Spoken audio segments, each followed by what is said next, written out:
Coming up, we're going to have some feedback on episode 22, the Sarah Burton case.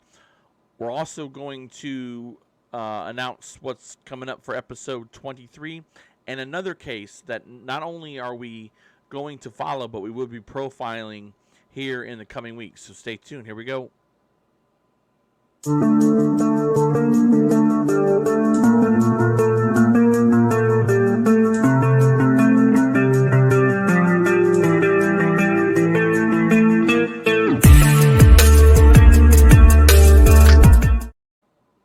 Hello, happy Wednesday, everybody. I hope you're having a wonderful start to your day. First and foremost, if you would like to support the Grim Truth Podcast, all you have to do is subscribe. Go to the Grim Truth Podcast YouTube channel, hit the subscribe button, notification bell, so you never miss an episode of the Grim Truth Podcast or any other content that helps support the missing and their families. And leave us a like and a comment. We want to interact with you. We want to get your opinions and your takes on these cases. We've had a lot of positive feedback on episode 22, which was the Sarah Burton case. And, Sarah's been missing since July 16th, 2018. The circumstances around this are pretty close-lipped. It's tight. But I will say this. A couple of things that I wanted to clear the air with regards to Sarah's case. Number one, Sarah wasn't running from her problems. She wasn't running from her legal issues. Prime example, and we cover this in the podcast. If you haven't checked it out, I encourage you guys to do so. But in the podcast, we stated that she went to court the day before she disappeared, or the day of her disappearance. She went to court. She had a court appearance, and so she wasn't looking to run from that. She wanted to face it. So that was one thing that I thought was something that we needed to clear up. The second thing that I want to clear up is where Terry's son made a comment, and Terry covered this in the podcast, that he felt that they were not safe. That he had heard through the grapevine that something bad had happened to Sarah, and that they were not safe. I just want to be clear. Sources have told me that he has talked to Joplin PD. And that wasn't an issue. And just to give you some further context on this, people have children. And, when things go hinky, when somebody goes missing, and you hear rumors and you hear a lot of different stories, different things, people want to do what's best for their family. In her son's case, he had a job offer for a job out of state, and he took it.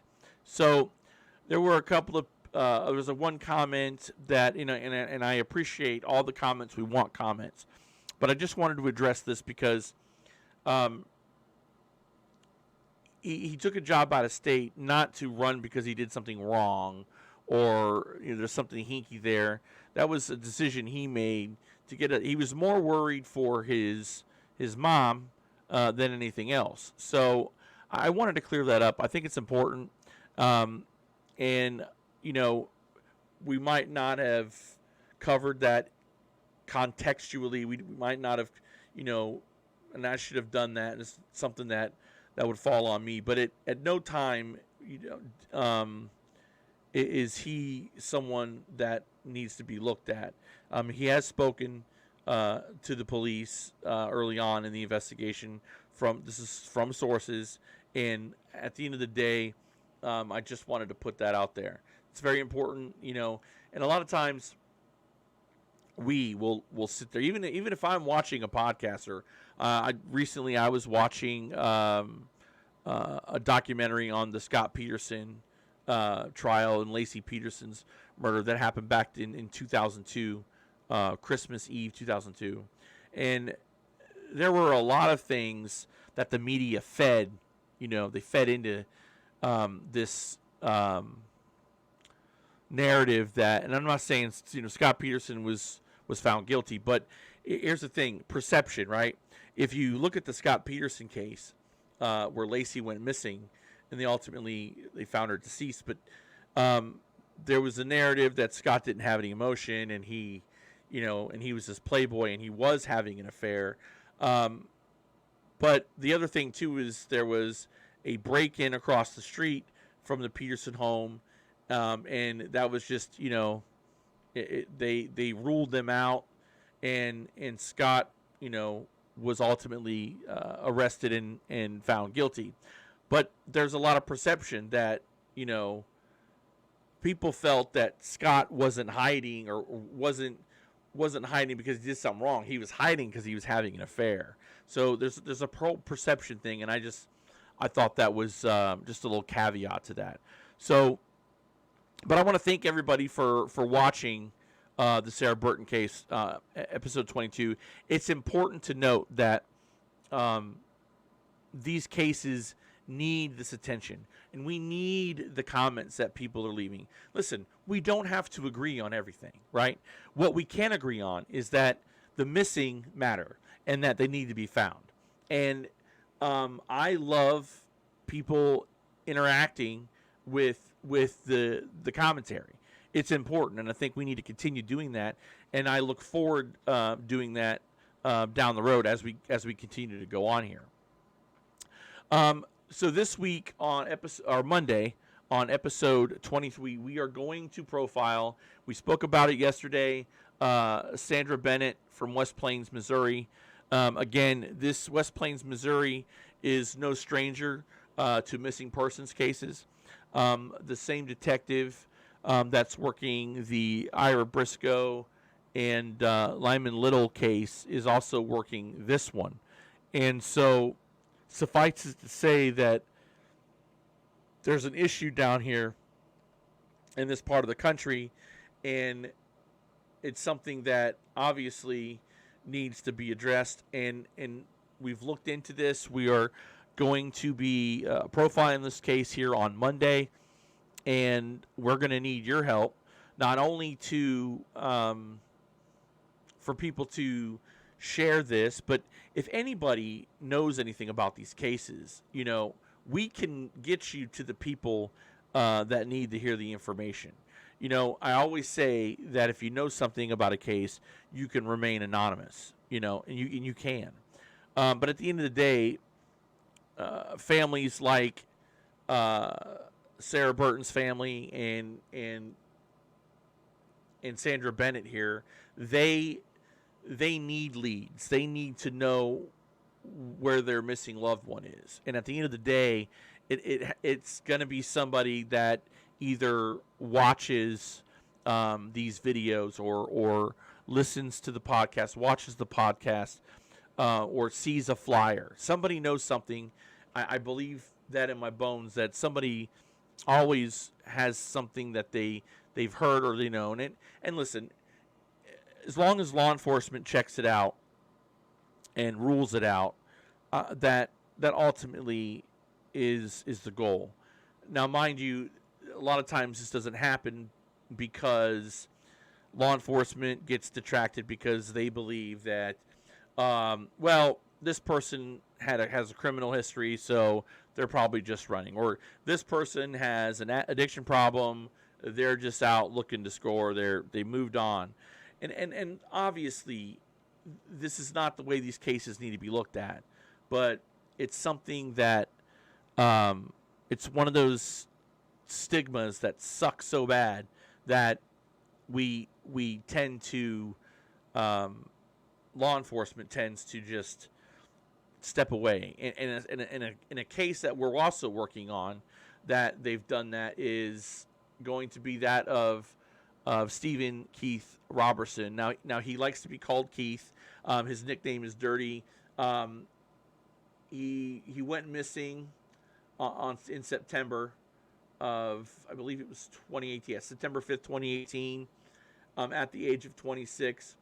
We're going to get into this. There is a $15,000 reward for finding him. I want to be clear on this. It's a $15,000 reward, not for information, but for either where he is or, unfortunately, if he's deceased, where his remains are. I spoke with the family yesterday, and they have been a victim of these scammers that play on people's emotions, that lie and say, "Oh, I know where your son is. Pay me this much amount of money." This family has been a victim of that, unfortunately, and they've had enough. So that $15,000 reward, I'm just going to put this back up here. That $15,000 reward is not for information. It's for the physical person of Keith Robinson, or God forbid, if this is the case, the whereabouts of his remains, so that his family can bring him home. Keith was involved in a vehicle accident 17 miles east of Sonora, Texas, on September the 5th, 2018. They didn't find his cell phone, but the problem with his case is law enforcement seems to believe that he's running from his legal matters.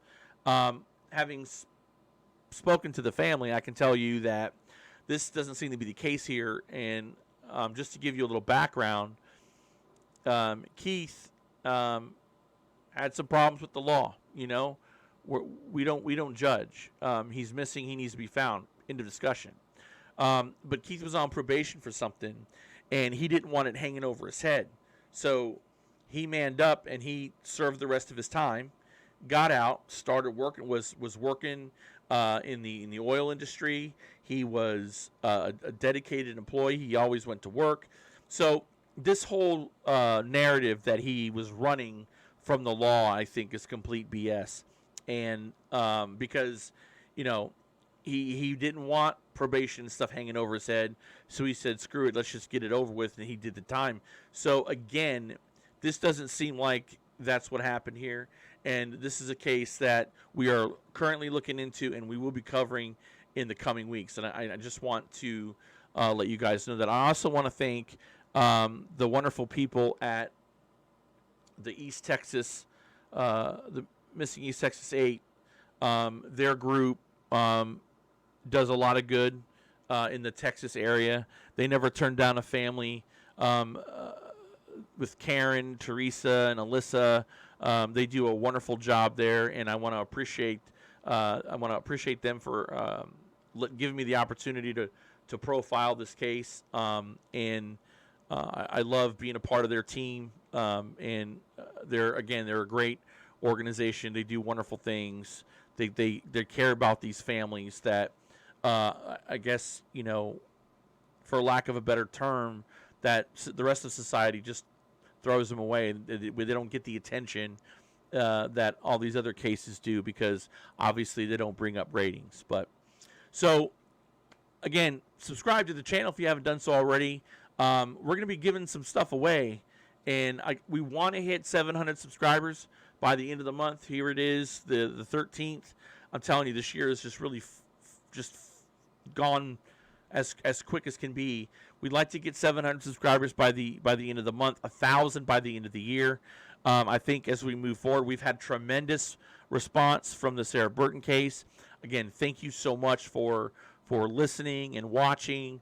And as we continue, once again, to be the media for the missing and a voice for the voiceless. I'm Steve Stone. We'll talk to you later. God bless.